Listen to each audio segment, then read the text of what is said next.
Good morning, students.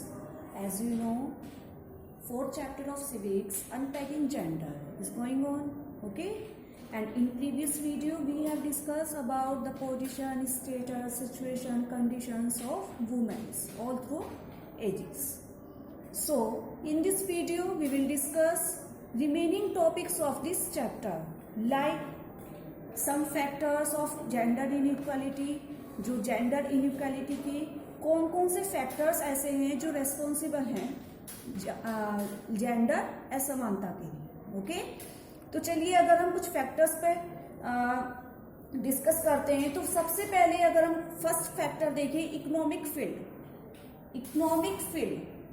Field में भी बहुत ज्यादा जेंडर इनइक्वालिटी होती जा रही है. थी पहले भी, जैसे जो पहले ये कहा जाता था कि जो वुमेन्स हैं,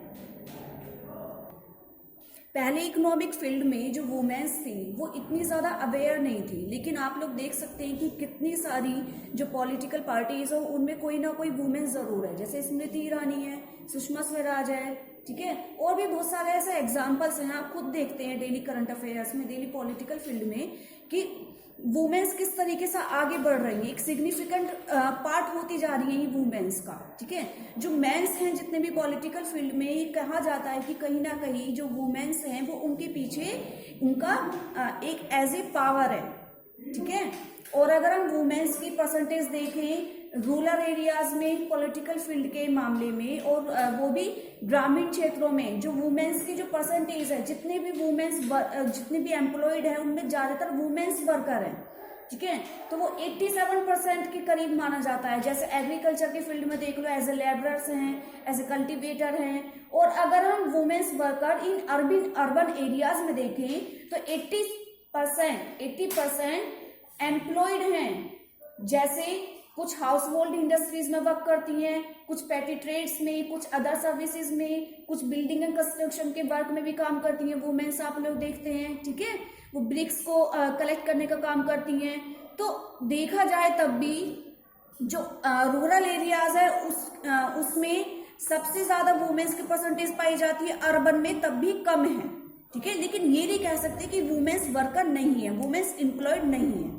ठीक है, लो लिटरेसी सबसे ज्यादा फैक्टर, मेन फैक्टर है. ये तो मोस्ट इंपोर्टेंट फैक्टर है लो लिटरेसी. जो वुमेन्स हैं जो रेस्पॉन्सिबल है किसके लिए, जेंडर इनइक्वालिटी के लिए. अगर हम 2011 का सेंसस देखें इंडिया का, according to 2011 census of India, the literacy level in India 74%, in which literacy level of female is 82.14% and male only 65.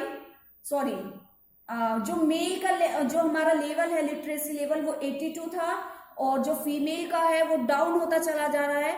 वो कितना है, ओनली 65%. ठीक है, दूसरा सेक्स रेशो है. जो जितना भी अगर हम अंदाजा लगाया जाए, सेक्स रेशो 1901 से 1901 से 2011 तक का जितना भी सेक्स रेशो है उसमें जो परसेंटेज अगर हम देखें तो वो डिक्रीज होती जा रही है. ठीक है, तीसरा फैक्टर है चाइल्ड मैरिज में जो चाइल्ड है, स्पेशली गर्ल्स, चाइल्ड में भी स्पेशली गर्ल्स, वो get married at very young age. उनको मैरिज के लिए फोर्स किया जाता है बहुत ही छोटी उम्र में. ठीक है, सोशल डिस्क्रिमिनेशन में बहुत सारी लेवल्स आती हैं. जैसे सती प्रथा है, सती सिस्टम आपने पढ़ा था, डोरी सिस्टम है. ठीक है, और फिजिकल टॉर्चर है. बहुत सारे ऐसे रेस्पॉन्सिबल फैक्टर हैं जो सोशल लेवल में इवल्स में आते हैं. ठीक है, इसके बाद अब हम बात करते हैं वुमेन एम्पावरमेंट की. Women empowerment in India. Women empowerment क्या है, यानी कि वुमेन्स को हर फील्ड में हर तरह की अपॉर्चुनिटी प्रोवाइड कराना. ठीक है, किसी भी प्रकार की उनके साथ कोई भी असमानता नहीं रखना, इनइक्वालिटी बिहेव नहीं करना, उनको सबका स्टेटस इक्वल करना. ठीक है, चाहे वो पॉलिटिकल फील्ड हो आपका, चाहे वो स्पोर्ट्स का फील्ड हो, कोई भी मेडिकल का हो, साइंस का हो, एजुकेशन का हो, कोई भी फील्ड, सब में वुमेन्स को एक समान समझना. ठीक है। ऐसा नहीं है जो जेंडर एम्पावरमेंट है वो फोकस करता है किस पे, जेंडर इनइक्वालिटी पे, वो भी कौन कौन से फील्ड में, specially in economic political opportunities, ठीक है। और जितने भी डिसीजन मेकिंग होते हैं, सारी जितने भी डिसीजन मेकिंग प्रोसेस है उसमें पार्टिसिपेशन हो वुमेन्स का, वुमेन्स की हर चीज में सहभागी हो, ठीक है, वुमेन्स को किसी भी फील्ड में पीछे ना रखा जाए। तो ये सारी चीजें फोकस करता है जेंडर एम्पावरमेंट। समझ में आया? Providing equal opportunity to women in all field including political, social, economic is known as gender empowerment. Okay, अब कुछ स्टेप्स हैं जो गवर्नमेंट ने लिए हैं, ठीक है, वुमेन्स के स्टेटस को इक्वल करने के लिए, वुमेन्स की पोजीशन को इंप्रूव करने के लिए। First, equal rights. भाई आजादी से पहले जो वुमेन्स थी इनको इक्वल राइट्स प्रोवाइड नहीं किए गए थे, लेकिन अब प्रेजेंट में अगर हम देखें तो गवर्नमेंट ने वुमेन्स के स्टेटस को समान करने के लिए उनको इक्वल राइट्स प्रोवाइड करे हैं, ठीक है। और वो कौन कौन से हैं? जैसे उन्होंने, गवर्नमेंट ने Hindu code bill and Kamala act to give equal share of the women in the property of their parents. सरकार ने हिंदू कोड बिल और दूसरा कमला एक्ट, ये दो प्रकार के एक्ट उन्होंने पारित किए, उन्होंने घोषित किए वुमेन्स के राइट्स के लिए कि उनका ये भी राइट है कि वो अपने पेरेंट्स की प्रॉपर्टी में इक्वल शेयर ले सके। दूसरा, वुमेन एजुकेशन के लिए भी इन्होंने बहुत सारे स्टेप्स उठाए, जैसे सर्व शिक्षा अभियान है, सर्व शिक्षा अभियान, महिला समाख्या है, ठीक है।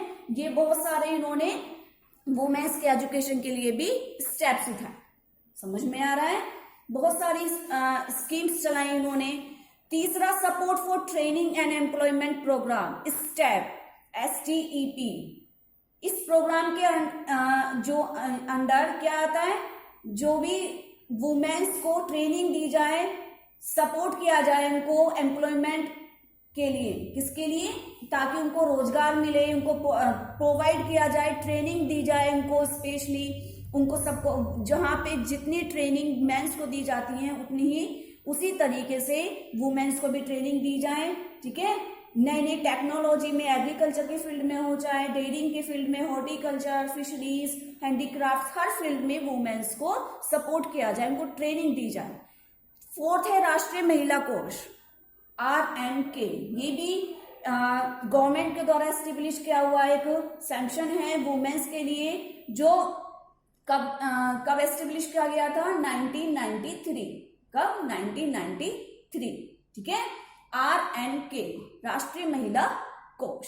यानी कि अगर मान लो किसी महिला को कोई इमरजेंसी में कोई इंसिडेंट हो जाता है, कोई भी उसको प्रॉब्लम होती है, तो सरकार ने एक राष्ट्रीय महिला कोष बनाया हुआ है, 1993 में एस्टेब्लिश हुआ था, वो महिला के लिए हेल्प करेगा।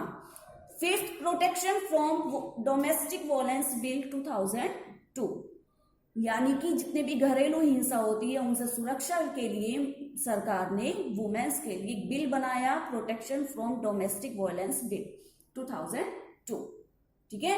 और ये जो फैक्टर है, ये जो स्टेप है ना, ये सबसे बड़ा रेस्पॉन्सिबल है जेंडर इनइक्वालिटी के लिए, स्पेशली वुमेन्स के लिए, ठीक है। आप लोग देख सकते हैं। तो ये बात ध्यान रखना, ये जो बिल है ये वुमेन्स के लिए प्रोटेक्शन के लिए है। Domestic violence act 2005 came into force on October 26, 2006। यानी कि जो ये बिल है, इसमें बेटा बाय मिस्टेक टाइप हो गया है, इसको इग्नोर करना, आपकी बुक में है 2005, ठीक है।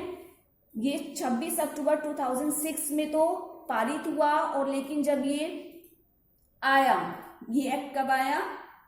2005 में इसके लिए प्रोसेस चलनी शुरू हो गई, और जो ये पूरी तरीके से फाइनल जो हुआ वो 26 अक्टूबर 2006 को। ओके, लास्ट है पार्टिसिपेशन इन लोकल बॉडीज। अब ये क्या है? ये जो बिल है, आप जानते हैं हमारे संविधान के 73rd और 74 जो कॉन्स्टिट्यूशन अमेंडमेंट है, जो भी संविधान संशोधन है, उसमें आप जानते हैं वुमेन्स के लिए 1/3 सीट्स रिजर्व हैं इन लोकल बॉडीज, यानी जो भी लोकल बॉडीज होती हैं इसमें वुमेन्स के लिए 1/3 सीट्स रिजर्व हैं, ठीक है। और दूसरा उनको जो हाउस ऑफ पीपल होता है, लोकसभा उत्सव, जो हमारे राज्यसभा है, इनमें भी महिलाओं के लिए एक बिल पास किया गया है कि उनकी भी 1/3 सीट्स रिजर्व हो वहां भी पार्लियामेंट में, बाय द पार्लियामेंट। ठीक है, तो this is needed a great step towards the upliftment of women in India. तो ये सरकार के द्वारा उठाया गया भारत में सबसे बड़ा और सबसे अच्छा वुमेन्स के कल्याण के लिए बहुत अच्छा क्या है स्टेप है। ठीक है, ताकि वुमेन्स की पार्टिसिपेशन हर फील्ड में हो, उनको बराबरी का हिस्सा दिया जाए। ठीक है, तो आप देख सकते हैं कि बहुत सारे स्टेप्स हैं जो सरकार ने उठाए हैं। ठीक है, एजुकेशन का फील्ड हो, चाहे उनका हर फील्ड हो, पॉलिटिकल हो, सोशल हो। ठीक है, उनके बिल भी बनाया गया डोमेस्टिक वोलेंस से प्रोटेक्शन के लिए, पार्टिसिपेशन हो हर फील्ड में, उनका जितने भी डिसीजन मेकिंग होते हैं पॉलिटिकल फील्ड में, सब में वुमेन्स की पार्टिसिपेशन हो। सो अब ये चैप्टर हमारा फिनिश होता है स्टेप्स पे। तो चलिए इस वीडियो को आप इसकी प्रीवियस वीडियो भी देखना और इस वीडियो को भी, ठीक है, अच्छे से समझ में आएगा। अगर आपको कोई क्वेरी है तो आप मुझसे कांटेक्ट कर सकते हैं। So watch this video through your social science book also. Okay, so okay, goodbye, take care, be safe, be healthy.